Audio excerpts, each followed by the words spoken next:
I'll start with something I've never told anyone, not even my closest friend from back in boarding school, because to this day, I still don't understand what I saw or who I saw. And I swear, I wasn't supposed to be there. It happened during my second year at St. Ridgewell Boarding School, a place that looked more like an abandoned hospital than a school. Long hallways, rusted radiators, doors that didn't fully close unless you kicked them. And at night, the whole place hummed like an old generator struggling to stay alive. The story started on a Thursday night around 11:42 p.m. when I realized I'd left my only clean uniform shirt in the laundry room. And if you've ever stayed in a boarding school, you know how serious the morning inspections were. No clean shirt, no breakfast, and I was starving. So I went out. I remember stepping into the hallway, hearing boys snoring behind thin wooden doors. The building always felt a little colder after lights out, like someone had opened a window somewhere. My slippers dragged along the concrete floor as I walked, trying not to make noise. Most of the halls were dark, but the laundry room had a small rectangular window high up on the wall that always leaked moonlight in, enough to see where you were stepping, enough to notice if someone else was inside. When I pushed the door open, the hinges gave that long, slow creak they always did. Eek! And immediately, I stopped. Someone was already in there. I saw the back of a boy, short, thin, wearing a white shirt that looked a little too big for him. He was kneeling by one of the dryers with his head inside it, like he was trying to look for something that had fallen behind the drum. For a moment, I just whispered, "Hey, dude?" No reaction. I tried again, a little louder. "Hello?" Still nothing. And then something hit me. Something small, but sharp. I didn't recognize him. Everyone in our dorm was familiar. Same faces every day, every meal, every lineup. But this kid, I'd never seen him before. Not his haircut, not his uniform, not his small, almost fragile frame. It felt wrong. You good?" I asked, a little nervous. Slowly, like he'd been underwater. The boy pulled his head back out of the dryer. He didn't stand. He just turned his head toward me. But the way he did it, it wasn't natural. It was like his neck didn't work right, like he was forcing it. I stepped back. His face, I still remember it too clearly. His eyes were wide like he hadn't slept for days, and his lips were slightly open, but he didn't look like he was breathing. We stared at each other for maybe 5 seconds. Then he whispered, in the softest, cracked voice, "You left it." My throat tightened. "Left what?" "What are you talking about?" I whispered back. His eyes didn't blink. His head stayed tilted at that uncomfortable angle. Then he said it again. Same tone, same softness. "You left it." I don't know why, but something inside me snapped. A surge of fear shot straight down my chest and into my stomach. I stepped forward, grabbed the dryer handle to open it, but the machine wasn't running. It wasn't even warm. I remember looking down at the boy again, but he was now standing, right in front of me. No sound, no movement I could track. Just standing. So close I could hear his breathing. Except, I don't think it was breathing. It sounded wrong, hollow, like wind moving through a tube. My whole body locked up. I whispered, "What did I leave?" And his expression changed. Not a smile, but a kind of tightness around the mouth, like he was holding something back. Then he stepped aside. Behind him on one of the open washers was my uniform shirt. Folded. Perfectly. Except I hadn't folded it. I had left it crumpled in my laundry bag. I grabbed it without thinking. It felt cold, damp, like it hadn't been washed at all. When I turned back toward the boy, he was gone. Not out the door, not behind a machine, just gone. I stood there frozen until I heard footsteps in the hallway. Real footsteps, heavy ones, a prefect doing rounds. I grabbed my shirt and ran back to my dorm. I didn't sleep, not a minute. The next morning when I put the uniform shirt on, the inside pocket had something in it, a small round stone, dark gray, smooth as glass. I had never seen it before. And whatever that boy was, I never saw him again. But here's what still scares me. 2 days later, one of the newer kids, a quiet boy who kept to himself, asked if he could borrow a spare uniform shirt from me. I asked him why. He said the one he washed last night was missing from the dryer. And then he said something that made my stomach drop. When I went to check again, someone had left a stone inside the machine. I still have mine. I don't know what it means, but every night since then, I swear I still hear the dryers spinning, even when no one turns them on.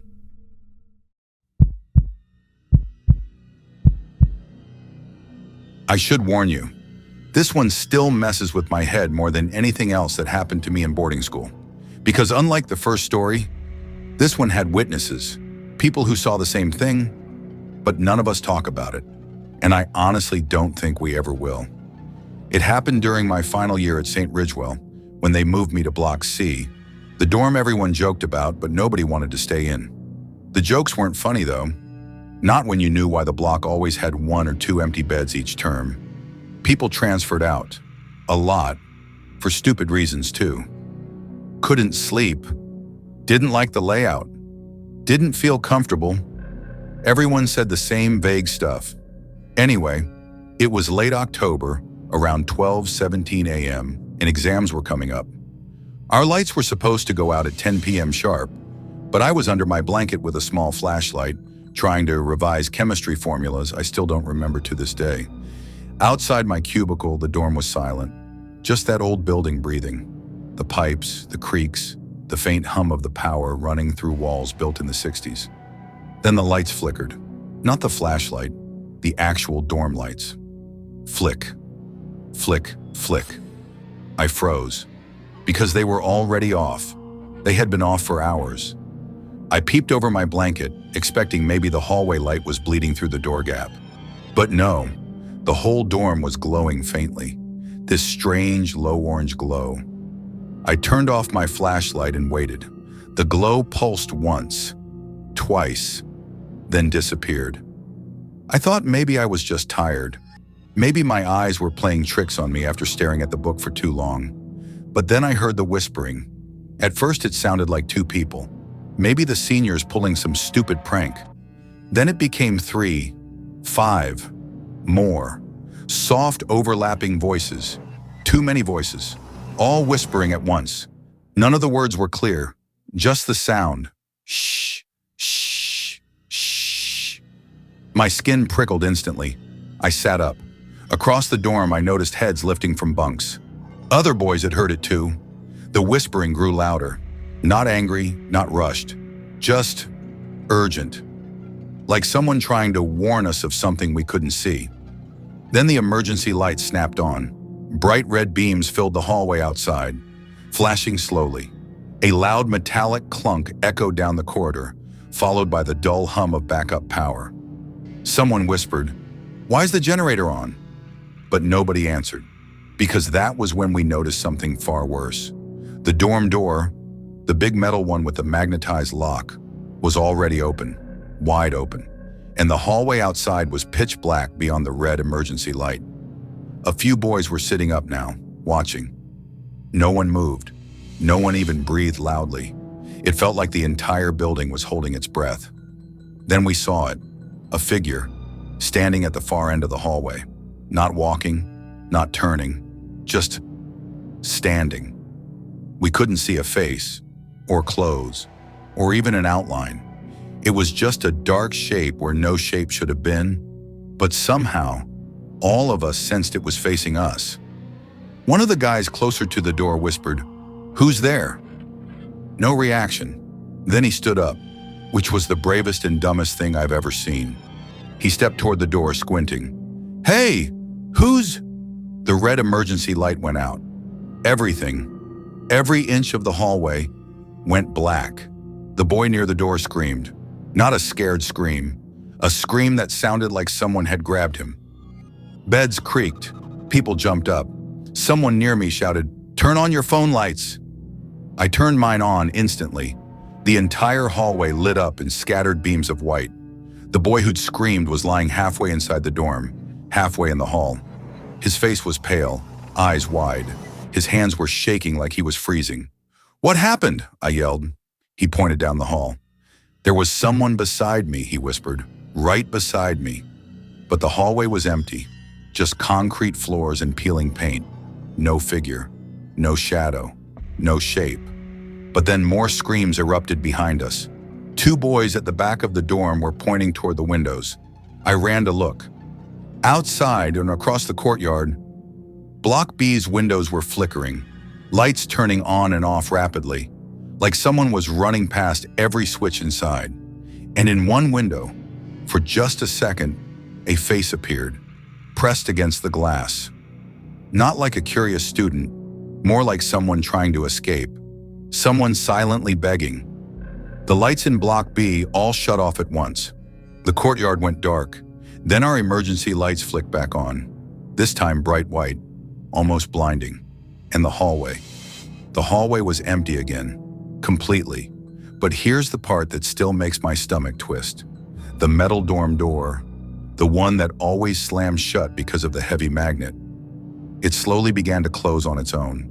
Slow, steady, like someone unseen was pushing it. The boy who'd been grabbed scrambled backward. All of us watched the door. None of us moved. And right as it reached the frame, right before it sealed shut, something stopped it. Not visibly, but the way it halted, it wasn't the magnet. It was like someone put a hand there. A soft tap echoed through the hallway. Then another. Tap, tap, tap. Soft knocking from the outside. Every single person in that room froze. The knocking continued. Slow, measured, almost polite. Then it stopped. The door slammed shut. Lights came back. Normal lights. Warm, yellow, humming with electricity, just like nothing had happened. But here's the detail that haunts me the most. The next morning, the boy who'd been grabbed had bruises on his arm. Small ones. 4 in a line. Like fingerprints. He swore no one touched him. No one pulled him. No one grabbed him. And the school? They blamed it on stress, on group hysteria, on shadows and fear. But every night after that, at 12:17 a.m., exactly, our lights flickered for half a second. Always at the same time. Always.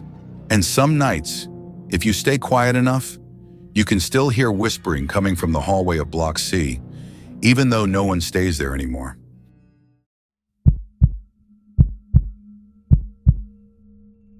I've tried to forget this one. I really have. But it shows up in my dreams sometimes. The smell, the silence, the way every sound felt like it was coming from right behind me, even when nothing was there. This was the moment I realized boarding school wasn't just a place you lived. It was a place that watched you.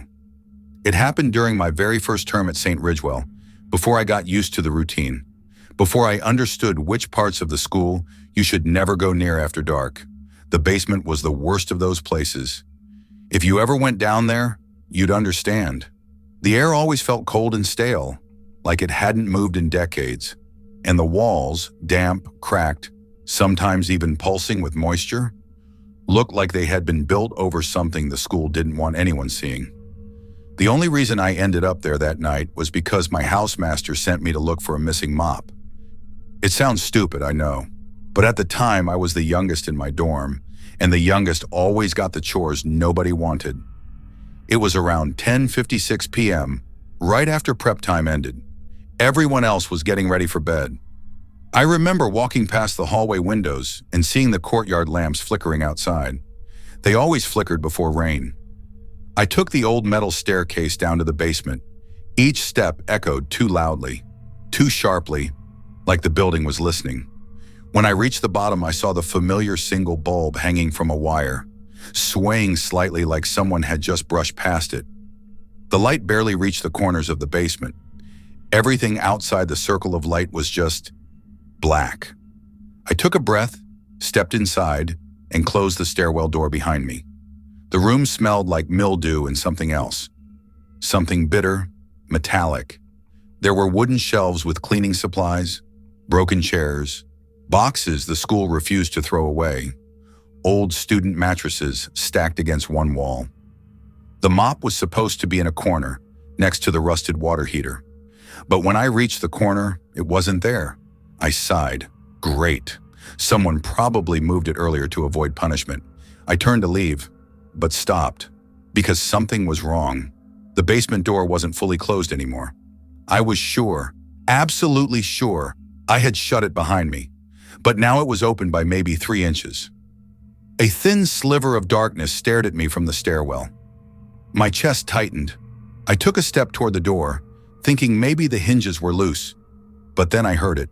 A footstep, not from the stairs, from the far end of the basement, behind the stacked mattresses, slow, heavy, dragging slightly. My whole body went cold. I didn't breathe. I didn't even blink. I waited to hear it again, and I did. Another footstep, then another, like someone had been standing in the dark corner the whole time, waiting for something. I whispered, "Hello?" The basement swallowed my voice instantly. No echo, just thick, suffocating silence. Then, the bulb above me flickered once, twice, then it dimmed. I felt the entire room inhale. A soft rhythm began, a sound I still remember too well. Tap, tap, tap, like fingers lightly touching the concrete floor. Not footsteps, not shoes, just fingers, moving slowly toward me. I stepped backward until my shoulders hit the shelf behind me. I tried to look toward the dark corner, but the more I stared, the more it felt like the shadows were staring back. I whispered again, "Who's there?" This time I got an answer. Not in words, not in a voice, but in a breath. A long, shaky exhale coming from no more than 2 feet in front of me. I felt it on my face, cold, damp, like someone had opened a freezer door. I jumped back and knocked over the shelf, bottles and boxes crashing loudly across the floor. The bulb above me flickered violently, buzzing like it was about to burst. Then for a split second, the light brightened, just enough for me to see it. A figure, standing beside the mattresses, pressed against them, perfectly still, not crouching, not hiding, just watching. There were no details, no face, no clothes I could recognize, just the outline of someone standing with their head slightly lowered, like they had been standing there long before I came downstairs. The bulb popped. Everything went black. I ran. I don't remember thinking. I don't remember breathing. I just ran blindly toward where I thought the stairs were, arms stretched out, hitting walls, stumbling over debris. My fingers brushed metal, the stair railing. I grabbed it and launched myself upward. I didn't look back, not once. When I reached the top, I shoved the basement door shut with all my weight, locking it, my chest heaving like I'd been sprinting for my life. And then I heard movement, not from inside the basement, from behind me. Footsteps, slow ones, and they weren't echoing, which meant they weren't far. I turned around and saw 2 prefects standing at the end of the hallway, staring at me like I had just crawled out of a grave. "What happened to your face?" one of them asked. I didn't understand, not until one of them came closer with a flashlight. There were long streaks across my cheeks, 4 of them on each side, thin, red, almost perfectly straight, like someone had dragged fingers across my skin, not scratched, just touched. The prefects told me to wash my face and go to bed. They didn't go down to check. They didn't ask questions. They just said, "Don't go into the basement again. No one goes down there after 9. Nobody had told me that rule before. Nobody. The next morning, the housemaster found the missing mop, lying halfway up the basement stairs. Handle pointing upward, like someone had been carrying it, and stopped halfway. Stopped because they saw me coming. For weeks after that, whenever I walked near the stairwell, I felt like someone was standing just behind the door. Listening, waiting. I never went down again. But here's the worst part. 2 days before I left the school forever, I went to return my locker key. I passed by the basement door, just for a second, and I swear, I heard fingers tapping the concrete below. Soft, slow, deliberate. Tap, tap, tap. As if whatever I'd left behind that night never stopped waiting for me.